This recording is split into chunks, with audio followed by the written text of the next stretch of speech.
আমরা মানুষ, আমরা উই আর ইন্টেলেকচুয়াল বিং, আমরা হচ্ছে বুদ্ধিবৃত্তিক প্রাণী। অর্থাৎ আল্লাহ তাআলা আমাদেরকে ফ্রি উইল দিয়েছেন, আমাদেরকে ক্রিটিক্যালি থিঙ্কিং করার সুযোগ দিয়েছেন, বিচার, বুদ্ধি, বিবেক, কমন সেন্সকে কাজে লাগানোর সুযোগ আল্লাহ তাআলা আমাদেরকে দিয়েছেন। এবং এজন্যই আল্লাহ তাআলা আমাদেরকে আশরাফুল মাখলুকাত বানিয়েছেন। এবং চিন্তা আর বিবেককে খাটানোর জন্য আল্লাহ তাআলা মহামূল্যবান একটা অঙ্গ আল্লাহ তাআলা আমাদেরকে দিয়েছেন, সেটা হচ্ছে ব্রেইন, আমাদের মস্তিষ্ক। এটাকে কাজে লাগিয়ে, কমন সেন্স কাজে লাগিয়ে আমরা পৃথিবীতে সভ্যতার পর সভ্যতা নির্মাণ করেছি। পৃথিবীতে মানুষ ছাড়া অন্য কোনো প্রাণী কি এটা করতে পেরেছে?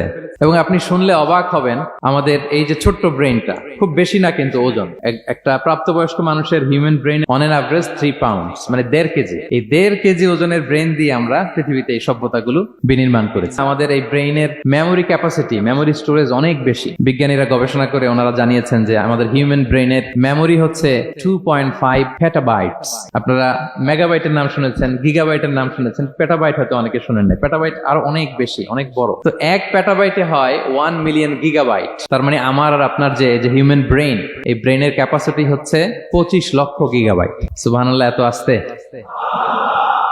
তো এই বিচার বুদ্ধি, বিবেক বুদ্ধি, এগুলোই আমাদেরকে পশু থেকে আলাদা করেছে। পশুর কিন্তু এই ইন্টেলেক্ট নাই, বিচার বুদ্ধির ক্ষমতাটা তাদের নাই। আমাদের ফ্রি থিঙ্কিং করার সুযোগ আছে, আমাদের ইন্টেলেক্ট আছে, আমাদের ইন্টেলিজেন্স আছে। আমরা আমাদের সিদ্ধান্তগুলো নিজের মন মতো করে নিতে পারি। এজন্য আমরা হচ্ছে আশরাফুল মাখলুকাত।